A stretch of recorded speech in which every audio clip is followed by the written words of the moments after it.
자식이 울며 사정해도 은퇴 후 이 재산만큼은 절대 팔면 안 됩니다.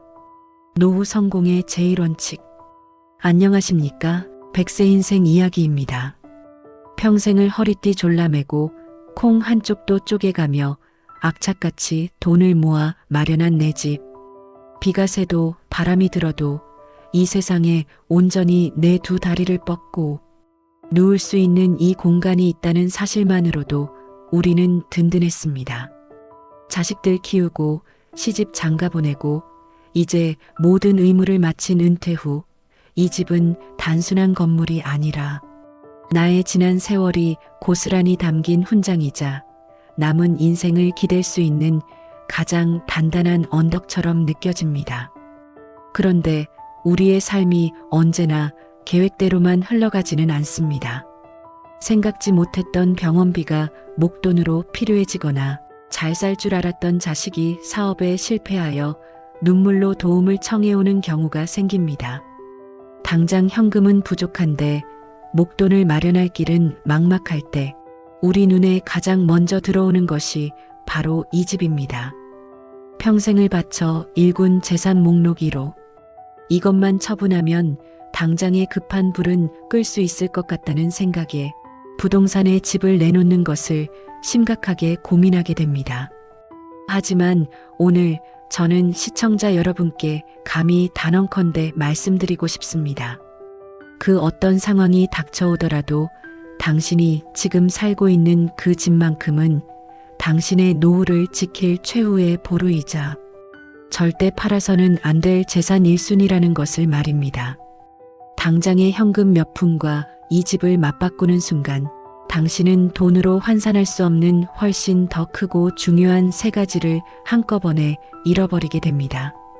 오늘 100세 인생 이야기에서는 왜 이 집을 반드시 지켜내야만 하는지 그 이유를 뼈에 새기듯 깊이 있게 알려드리고자 합니다. 이것을 아느냐 모르느냐가 당신의 노후가 평안할지 혹은 불안으로 가득 찰지를 결정하게 될 것입니다. 첫 번째, 집을 파는 순간 당신은 주거 안정성이라는 가장 기본적인 뿌리를 잃게 됩니다. 집을 팔아 목돈을 손에 쥐면 처음 몇 달간은 마음이 편할지 모릅니다.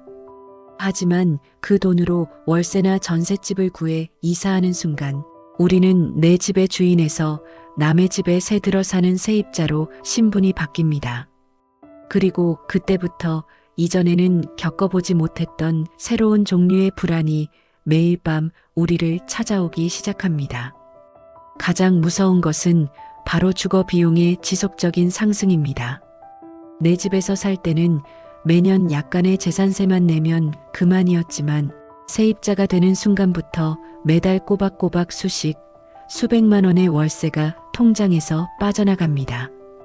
2년마다 돌아오는 재계약 시즌에는 집주인이 전세금을 얼마나 올려달라고 할지 월세를 얼마나 더 내라고 할지 몰라 전전긍긍해야 합니다. 집주인은 법의 테두리 안에서 계속해서 임대료를 올릴 것이고 나의 소득은 정해져 있는데 주거비는 계속해서 올라가는 이 끔찍한 상황은 우리의 노후 자금을 빠른 속도로 갉아먹는 블랙홀이 됩니다. 더 서러운 것은 나이가 들수록 좋은 전셋집이나 월세집을 구하기조차 어려워진다는 현실입니다. 집주인들은 혹시라도 집안에서 무슨 일이 생기지는 않을까 혹은 제때 월세를 내지 못하는 상황이 오지는 않을까 하는 우려 때문에 노인 세입자를 기피하는 경향이 있습니다. 이 집 저 집 부동산을 전전하며 이사 다녀야 하는 주거. 난민의 서름은 겪어보지 않은 사람은 상상할 수 없는 큰 고통입니다. 반면 내가 살고 있는 내 집은 외부의 경제 상황이 어떻게 변하든 집값이 오르든 내리든 상관없이 나에게 가장 안전하고 확실한 보금자리를 제공해 줍니다. 이 주거 안정성이라는 가치는 통장에 찍힌 그 어떤 숫자보다도 우리의 노후를 평온하게 만드는 핵심적인 기둥입니다. 두 번째, 당신의 집은 단순한 거주 공간이 아니라 최후의 연금이 되어줄 수 있는 가장 확실한 보루입니다. 살다 보면 정말 예기치 못한 일로 매달 들어오는 생활비가 턱없이 부족해지는 절체절명의 순간이 올 수도 있습니다. 바로 이때 내가 살고 있는 집이 진정한 가치를 발휘합니다. 바로 주택연금 또는 영목이지론이라는 제도를 통해서입니다. 주택연금이란 내가 살고 있는 집을 담보로 맡기고 그 집에 계속 살면서 평생 동안 매달 연금처럼 생활비를 지급받는 국가보증 금융상품입니다. 이것은 집을 파는 것이 아닙니다. 집의 소유권은 여전히 나에게 있고 나는 내 집에서 평생 거주할 권리를 보장받으면서 동시에 매달 안정적인 현금 흐름을 만들어낼 수 있는 것입니다.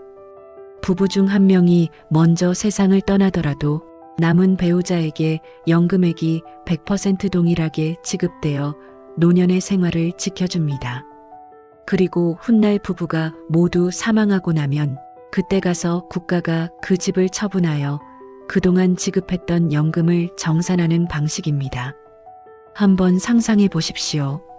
집을 섣불리 팔아 손에 쥔 목돈은 자식의 사업 미천으로 혹은 잘못된 투자나 사기로 인해 한순간에 사라져버릴 위험이 너무나도 큽니다. 하지만 주택연금은 그 누구도 앗아갈 수 없는 마르지 않는 샘물처럼 매달 꼬박꼬박 내 통장에 생활비를 넣어줍니다. 이것은 국가가 보증하는 나의 마지막 안전망이자 평생을 성실하게 살아온 우리에게 주어지는 가장 큰 혜택입니다.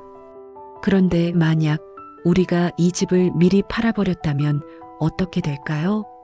이 모든 혜택, 이 마지막 안전망을 내 손으로 걷어차 버리는 것과 같습니다. 급한 돈이 필요하다는 이유로 매달 연금이 나오는 황금알을 낳는 거위의 배를 갈라버리는 어리석은 행동을 해서는 안 됩니다. 당신의 집은 단순한 벽돌과 시멘트 덩어리가 아니라 당신의 남은 평생을 책임져 줄 수 있는 숨겨진 연금 통장임을 반드시 기억해야 합니다. 마지막 세 번째 이유는 돈으로 절대 살 수 없는 심리적 안정감입니다. 우리가 수십 년간 살아온 집에는 돈으로 값을 매길 수 없는 소중한 것들이 깃들어 있습니다.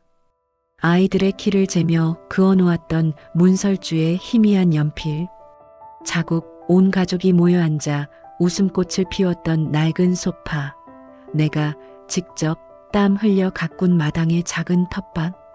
이 모든 공간에는 우리의 역사와 추억, 그리고 삶의 이야기가 켜켜이 쌓여 있습니다. 이 집은 단순한 거주지를 넘어 나라는 사람의 정체성의 일부인 것입니다.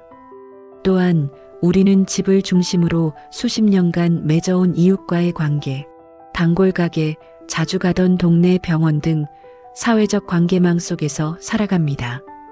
이 익숙한 환경이 주는 편안함과 안정감은 특히 활동 반경이 좁아지는 노년기에 그 무엇과도 바꿀 수 없는 소중한 자산입니다. 그런데 낯선 동네의 아파트로 이사가는 순간 이 모든 것이 한순간에 사라집니다. 누구 하나 아는 사람 없는 곳에서 우리는 이방인이 되고 깊은 고립감과 우울감에 빠지기 쉽습니다.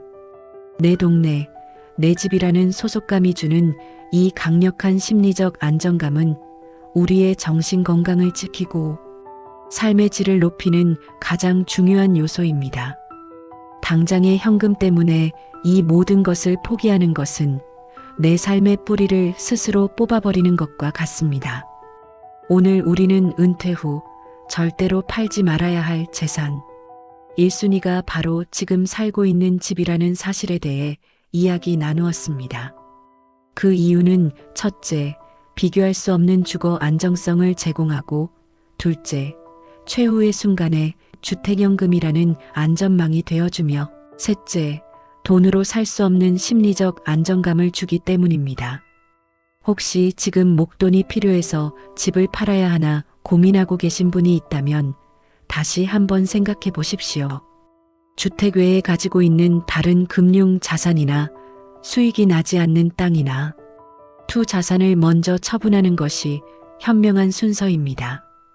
당신의 집은 단순한 재산이 아니라 당신의 남은 인생 전부를 지탱해줄 가장 든든한 성체이자 마지막 보루입니다.